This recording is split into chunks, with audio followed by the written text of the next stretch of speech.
Radiovisión Online. Mucho más que radio. Bendiciones, amados. Qué gusto, qué alegría nos da poder saludarles en el día de hoy. Llevamos ya varias semanas compartiendo sobre esta temática de la administración de nuestros dones espirituales, talentos y habilidades para la longevidad, o sea, para terminar bien en largo plazo, ¿no? Dios quiere y desea que usted y yo terminemos bien. Esa es esa palabra, longevidad. Bueno, segunda de Timoteo capítulo 4 es una porción escritural a donde Pablo le escribe a Timoteo y le está hablando de una transición en su vida. Le está hablando de ese capítulo final en su vida. Y le dice, porque yo estoy para ser sacrificado, el verso 6, y el tiempo de mi partida está cercano. He peleado la buena batalla, he acabado la carrera, he guardado la fe. En Filipenses capítulo 1, Pablo también escribe a la iglesia en Filipos y les dice que él está persuadido de que el que comenzó en vosotros la buena obra la perfeccionará hasta el día de Jesucristo. Entonces, el propósito de esta serie es compartir con ustedes principios para ayudarles a terminar bien ese propósito, ese llamado de Dios en su vida. En primer lugar, hablamos sobre abrazar el hecho de que usted es único, eres única, eres excepcional. En Cristo Jesús todo lo podemos, porque Él es nuestra fortaleza. En segundo lugar, hablamos sobre la importancia de tener cuidado con las acechanzas, es decir, las altimañas del diablo. Y les compartí una palabra en inglés, schemers, beware of the schemers, cuidado con los schemers. ¿Qué es eso? Son personas que son expertos en sabotaje, en engaños sutiles. Son personas diseñadas, usados por el diablo para intentar destruir lo que Dios desea hacer en tu vida. En tercer lugar, hablamos sobre lo que es rendición de cuentas y también adaptabilidad, cómo adaptarnos, ¿no?, en los tiempos. Dios es el mismo ayer, hoy, por todos los siglos. Él no cambia, pero sus métodos sí. Fíjense bien que eso no significa que cambiamos el mensaje no se cambia. El evangelio del reino no se compromete, pero los métodos, formas, sí, eso puede cambiar. Hoy quiero hablarles del cuarto principio, que es vestirse de toda la armadura de Dios. Vestirse de toda la armadura de Dios. Dice Efesios capítulo 6, verso 10, por lo demás, hermanos míos, fortaleceos en el Señor y en el poder de su fuerza. Vestíos de toda la armadura de Dios para que podáis estar firmes contra las acechanzas del diablo. Porque no tenemos lucha contra sangre y carne, sino contra principados, contra potestades, contra los gobernadores de las tinieblas de este siglo, contra jueces espirituales de maldad en las regiones celestes. Por tanto, tomad toda la armadura de Dios, énfasis en toda la armadura de Dios, para que podáis resistir en el día malo y habiendo acabado todo estar firmes. Ahora bien, Pablo le está escribiendo a la iglesia en Éfeso, en esas congregaciones que él por la gracia de Dios había plantado y había impactado. Hechos capítulo 19 nos da una narración de lo que pasó cuando Pablo llegó hasta Éfeso. Nos da la narración, una narrativa, y nos cuenta de que cuando Pablo llega hasta Éfeso, él había ya hallado a ciertos discípulos, y cuando les preguntó si habían recibido el Espíritu Santo, cuando creyeron, ellos le dijeron, ni siquiera hemos oído si hay Espíritu Santo. Entonces él les preguntó, ¿en qué pues fuisteis bautizados? Y ellos le dijeron, en el bautismo de Juan. O sea, que el evangelio de Juan llegó, pero no este evangelio del reino. Ellos no conocían, ¿no?, a Jesús, el mensaje de Jesús, la cultura del reino. Miren, Pablo les dice a estos discípulos, les dice, oye, Juan bautizó con un bautismo de arrepentimiento, diciendo al pueblo que creyesen en aquel que vendría después de él. Esto es, en Jesús el Cristo. Y cuando oyeron esto, fueron bautizados en el nombre del Señor Jesús, y habiéndoles impuesto Pablo las manos, vino sobre ellos el Espíritu Santo, y hablaban en lenguas y profetizaban, y eran por todos unos 12 hombres. Entonces, La llenura del Espíritu Santo, amados, marcó un antes y un después en la iglesia de Éfeso. O sea, ¿qué había en Éfeso? Bueno, qué bueno que me han preguntado. En Éfeso, o la ciudad de Éfeso, amados, había un puerto marítimo, ¿no?, en el mar Egeo. Se considera o se consideraba una de las grandes ciudades comerciales del mundo antiguo, y era una ciudad visitada por muchos turistas y personas empresariales, emprendedores, y era un lugar conocido por el culto de la deidad, de la diosa Diana, también conocida como Artésima. Era la diosa de la fertilidad.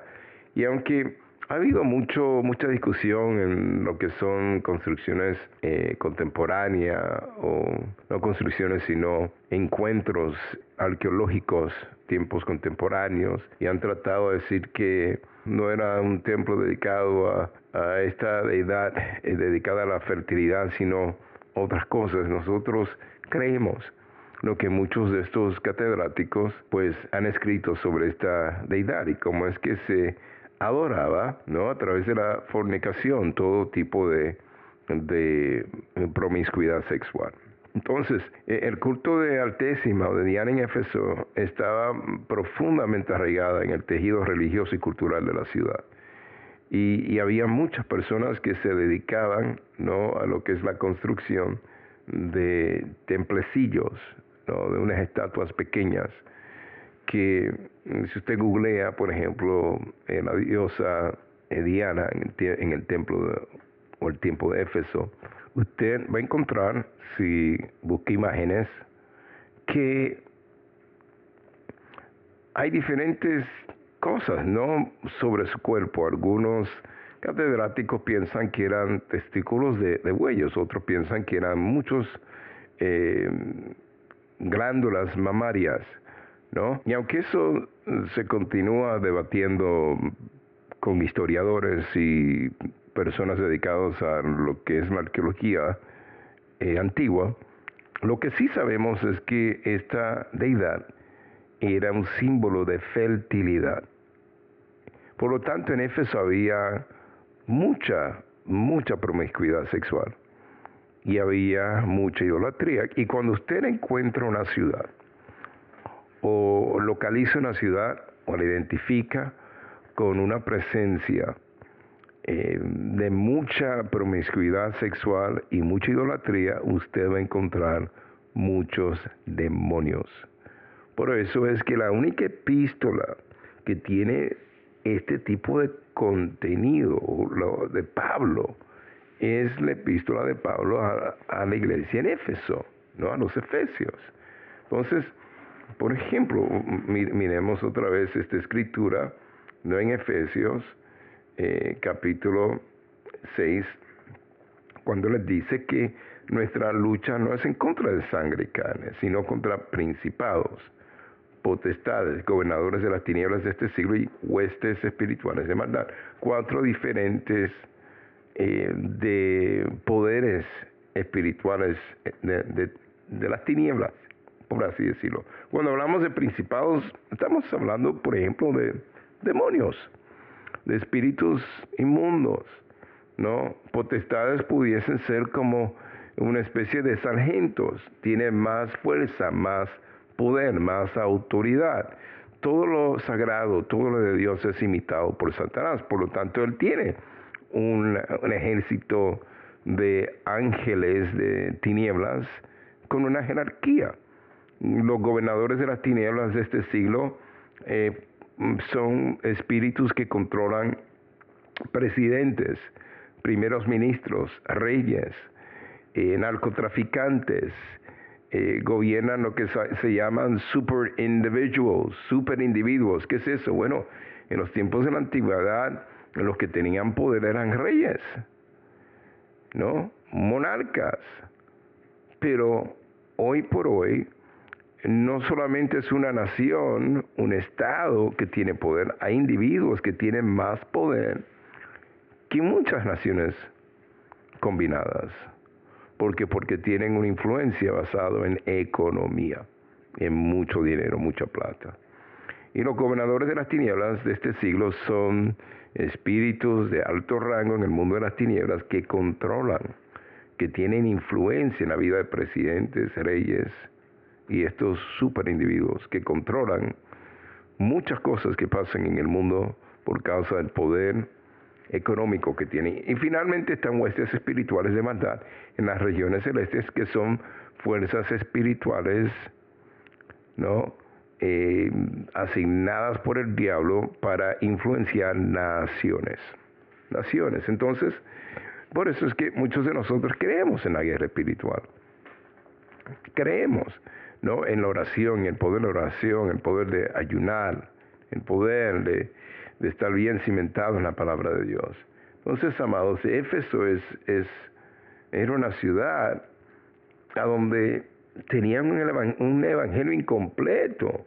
Pero cuando llega Pablo y bautiza de nuevo a estos 12 discípulos de Juan el que bautizaba, comienza un avivamiento poderoso en la ciudad de Éfeso. Y esa historia la puedes leer en Hechos capítulo 19.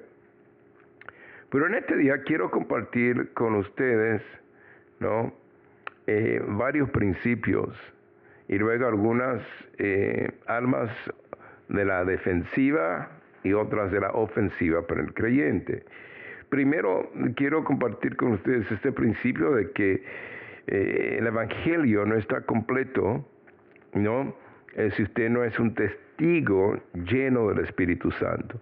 Por eso Jesús le dijo a los 500, ¿no?, a quienes testificó de su resurrección, que esperasen en Jerusalén hasta que haya venido el Espíritu Santo de Dios sobre ellos, la promesa del Padre, para que ellos pudiesen ser testigos fieles. Pero en algunos 10 años, desde el día de la ascensión de Jesucristo, cuando Él asciende de nuevo y está sentado a la diestra del Padre, 10 días después aproximadamente, cuando estaban celebrando el día de Pentecostés, Hechos capítulo 1 y Hechos capítulo 2, solamente quedaban 120. ¿Qué les pasó a los 380? No esperaron, se desesperaron en apenas 10 días. Pregunta, ¿cuántas bendiciones tal vez usted y yo hemos perdido porque nos hemos desesperado? Y en vez de quedarnos ahí firmes, luchando, creyendo que Dios es capaz de ayudarnos y de librarnos como poderoso gigante, nos rendimos, nos vamos. We quit. Decimos no puedo más y abandonamos nuestro lugar. 380 personas no esperaron, pero ahí estaban los 120 y recibieron la promesa del Padre. Hubo una manifestación sobrenatural del Espíritu Santo de Dios. Pedro predica su primer sermón lleno de la persona del Espíritu Santo y se convirtieron 3,000 personas. ¿Qué les parece? Entonces es importante recibir el Espíritu Santo de Dios y entender que esto no es con palabras persuasivas de humana sabiduría, sino con demostración del Espíritu y de poder. ¿Para qué? Para que nuestra fe no esté fundada en la sabiduría de los hombres, sino en el poder de Dios. Primera de Corintios capítulo 2, versos 4 y 5. Entonces el Espíritu Santo fue lo que cambió el ambiente en Éfeso.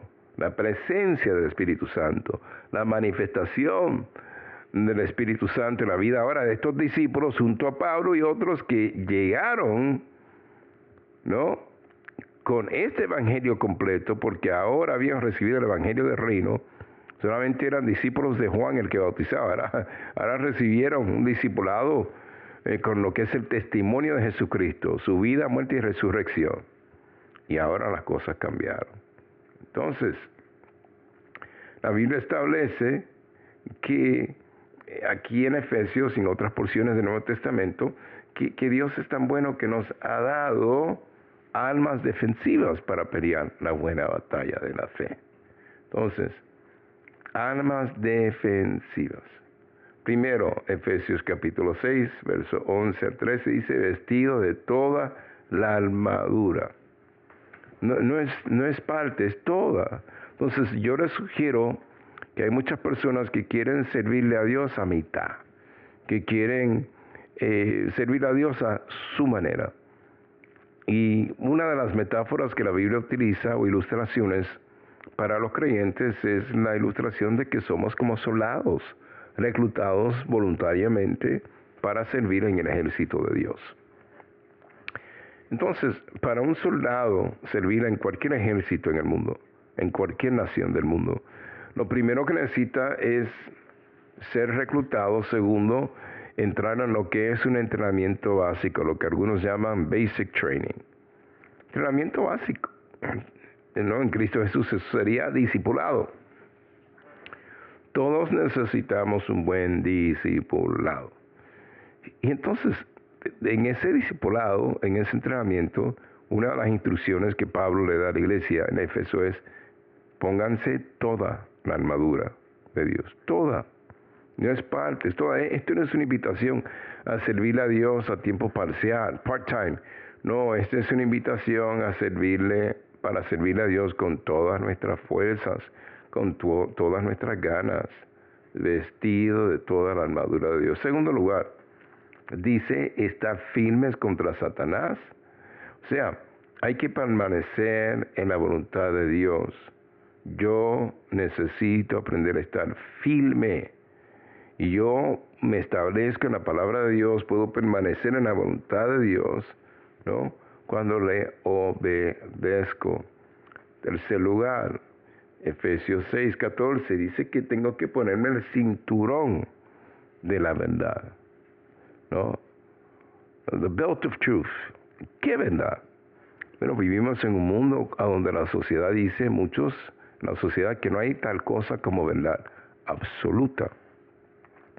Bueno, Dios es la verdad absoluta. Jesús es la verdad absoluta de Dios. Como dijo, yo soy el camino, yo soy la verdad, yo soy la vida. Y nadie puede ir al Padre si no es por mí. Él es el único camino. Lamentablemente hay personas que piensan que Dios es tan bueno que no hay un camino que conduce a Él como Padre, sino que hay muchos caminos. Eso se llama universalismo. La filosofía o el pensar de que hay muchos caminos a Dios. Miren, uno de mis amigos, que quiero mucho, ¿no? Y practica lo que es la religión por tradición, más la práctica y heredad de familia, su herencia de familia, el hinduismo, ¿no? Y él me dice, no, Joshua, es que Dios es muy bueno para que la gente termine en el infierno. Entonces yo creo que hay muchos caminos, me dice él a mí, que van hacia Dios. Mira, yo tengo un camino, que es la religión hindú, ¿no? Y tú tienes otro, que es cristianismo, y el otro tiene otro que se llama budismo, el otro tiene otro que se llama testigo de Jehová, y el otro tiene otro que se llama es el agnóstico, y el otro tiene otro que se llama el ser ateo, y todos llevan esos caminos a Dios. No, Jesús dijo, yo soy el camino, la verdad y la vida. Y hay que ponerse ese cinturón de la verdad, amado, porque es mi amigo, lo quiero y oro para que Dios les revele.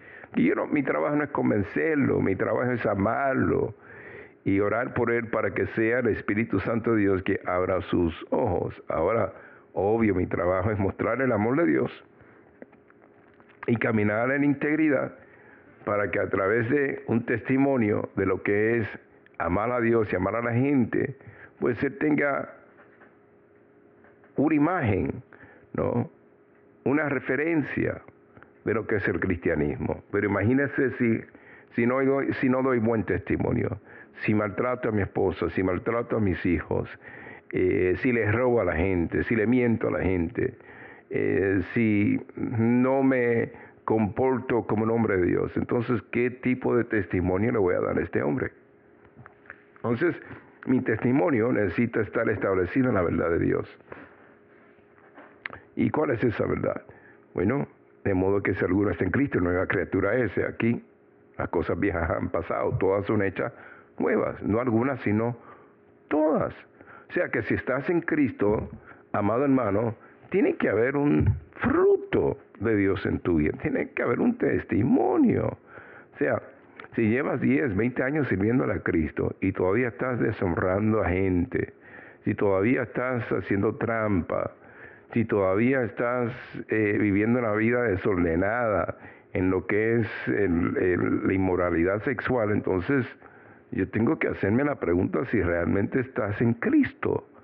Porque la Biblia dice que si estamos en Cristo, nueva criatura somos. Entonces tiene que haber evidencia, tiene que haber un fruto. Y la verdad de Dios, ¿no? Cuando la abrazamos nos cambia, nos transforma. Bueno, otra defensiva no es la coraza de justicia. La coraza de justicia, que Dios es el Dios justo y que usted y yo no tenemos capacidad para hacer justicia aquí en la tierra, ¿no?